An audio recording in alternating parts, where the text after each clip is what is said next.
Welcome. My family is here. I noticed that I posted a wrong link, so not as many people came as I expected, but it'll work out. Um, I don't know how many more years I have to teach, but I see that the world is on fire, but so am I. I want to share with as many as I can the kind of explosive bliss that I feel, feeling God inside myself, feeling the life force inside myself, and encourage you to explode with me.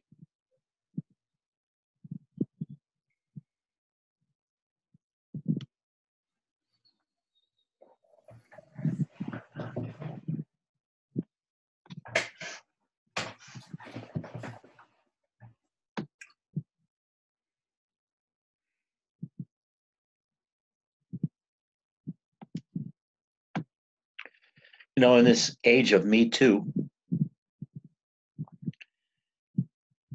it's increasingly difficult to talk about the relationship between the guru and his students for fear of 1,000 critics jumping down one's throat.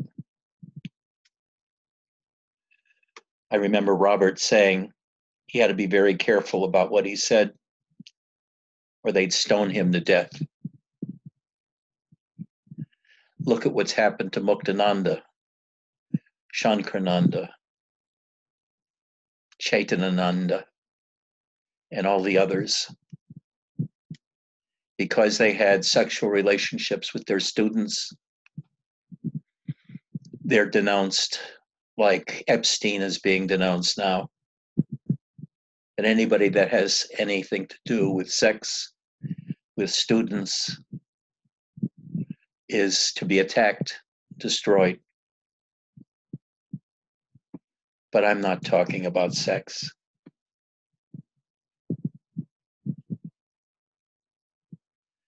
I'm talking about feeling overwhelming love and devotion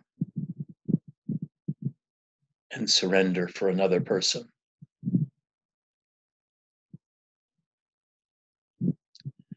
I can't tell you the depth of ecstasy that one feels in this state. Maybe you've touched on it in your own lives a few times or many times, or maybe you have it continuously. But there's nothing like being the slave to the one you love. As a slave, all that you have to do is love, surrender, feel devotion. You bow down in total surrender. You're empty of yourself. Only your beloved means anything to you. Whether it's a lover, a guru, a cat, a tree, or in Ramana's case, Aranachala.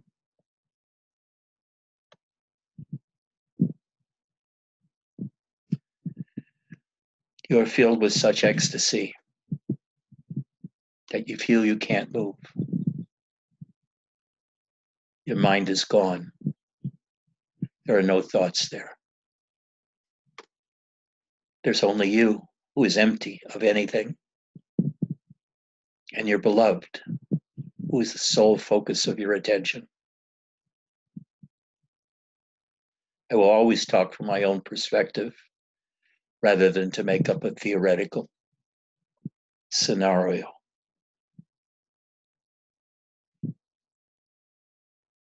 but to be so deeply in love that nothing else matters.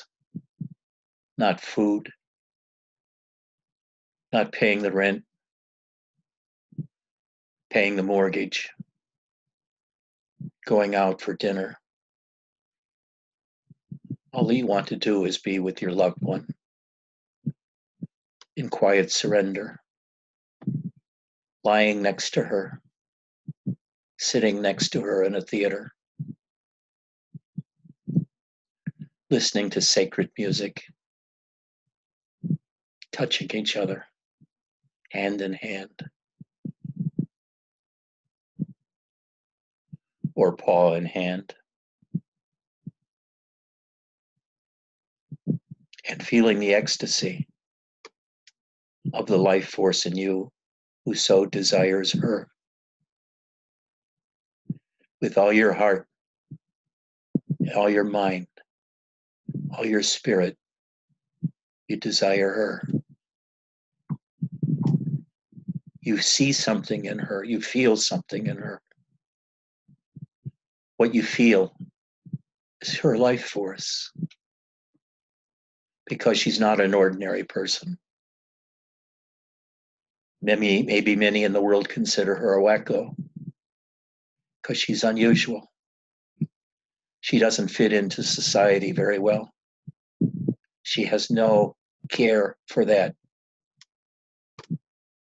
But she knows God. You can feel she knows God. She says she knows God. So you love her. I love her because I feel she does know God. And my love empties me totally. There's nothing left of me inside except open space with a lot of love, a lot of devotion, and complete surrender. Not another thought crosses my mind. I just bow to her, touch her feet, perhaps even put her toes in my mouth. And I love her. I love her. And she loves my love. Then one day, the love becomes so strong, so big, so overwhelming. It's everywhere. For day after day, I dwell in this love and identify with it. My God, I'm love itself. Day after day after day, I am love itself.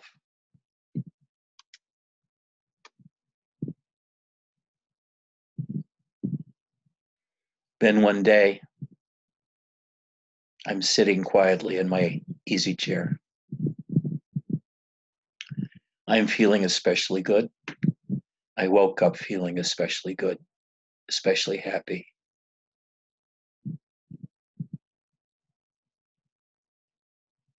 And inside my gut, I detect something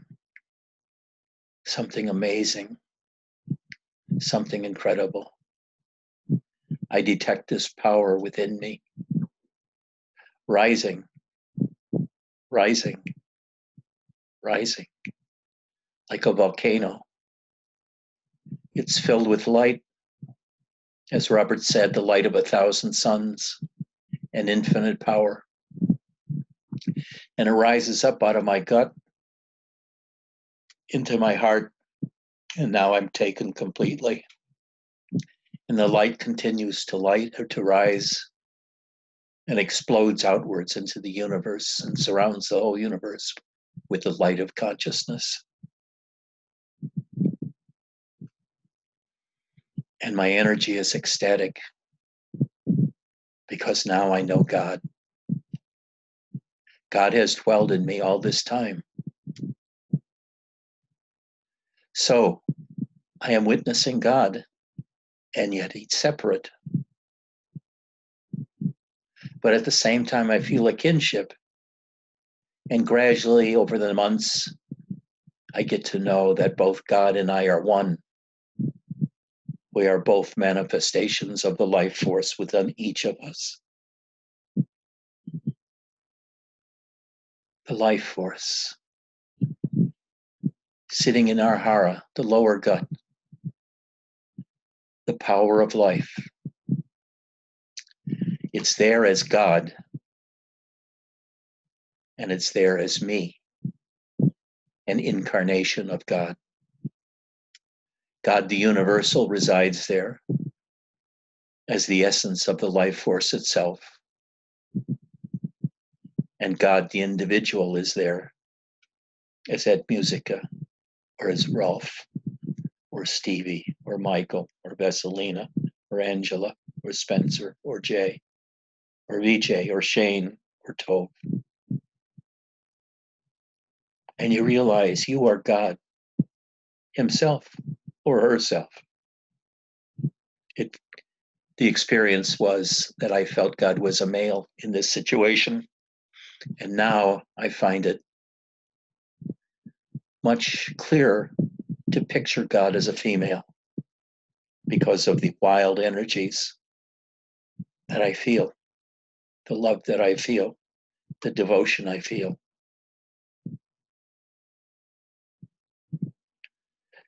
This is the most moving experience of my life. Nothing compares to it, except later experiences with a different beloved.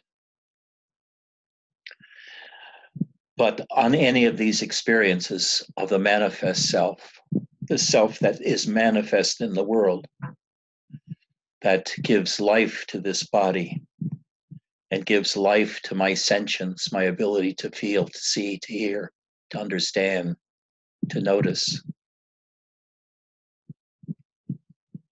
is so much more powerful than anything I experienced with Robert Adams or any of the Zen teachers before him. With Robert, I got to know the infinite unborn witness of consciousness. And I got to watch how the states of consciousness washed over me, waking, sleep, and dream, but how I was separate. I was the unborn. There's no non-dual in that. There is the witness, and there's existence. And it was all in a vision. It was a vision that continues. Even now, I know I'm separate from all this. But feeling intense desire for my beloved, falling to my knees and then to the ground, holding her feet, feeling an infinite love for her, feeling totally trapped in a trance where I am the slave of love to her. Strangely enough, she was a slave of love to me also. She was trapped by my love, my worship of her. It excited her. It filled her with energy too. And we both had visions of God, surrendering to God, letting go of everything, opening ourselves so that the divine could come into us and show us as the witness who we are as the manifest God and the manifest incarnation. This was truly a spiritual explosion beyond all else. Later, another woman came into my life who already had so much power. She didn't think she was a human anymore because she had left the world of the mundane and lived in the world of God, God realization of spirit. And sitting by her, next to her, on a golf fairway, looking across the greenery, we felt the infinite strength of God inside that was so explosive and so incredibly powerful. But it all came around not through thinking, not through introspection, like, who am I? Not through calm meditation, not through a quiet mind, not through listening to Ramana or Robert or Nisargadatta, but from feeling our soul, our souls in love. The Shakti, the energy was so incredible. It was like it surrounded us, like a volcano's energy surrounded us. And yet it was calm at the same time.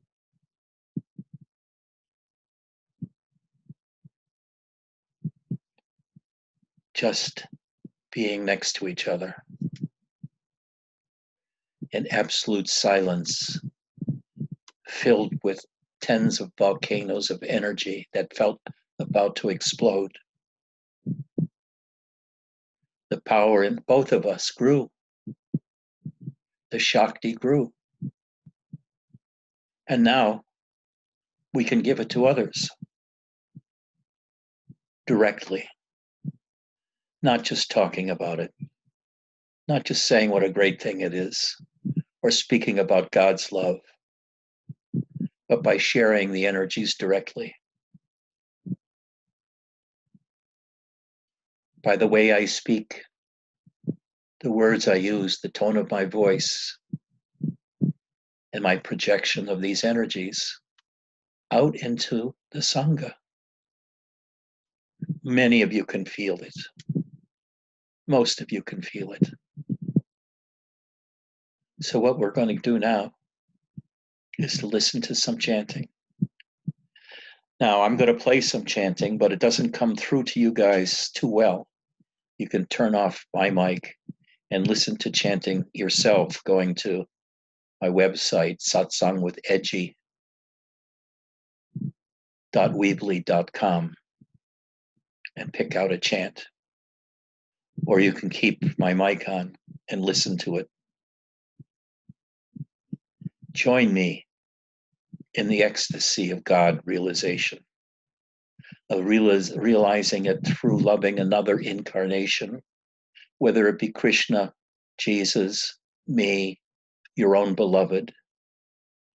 Join in the rapture of love, of total surrender to the other, of being totally supine, just wanting to die with the other. You no more need anything in life because you've found the end of life, which is your complete enslavement to love. And in that enslavement, you are gone and God can enter. So let me get to some chanting.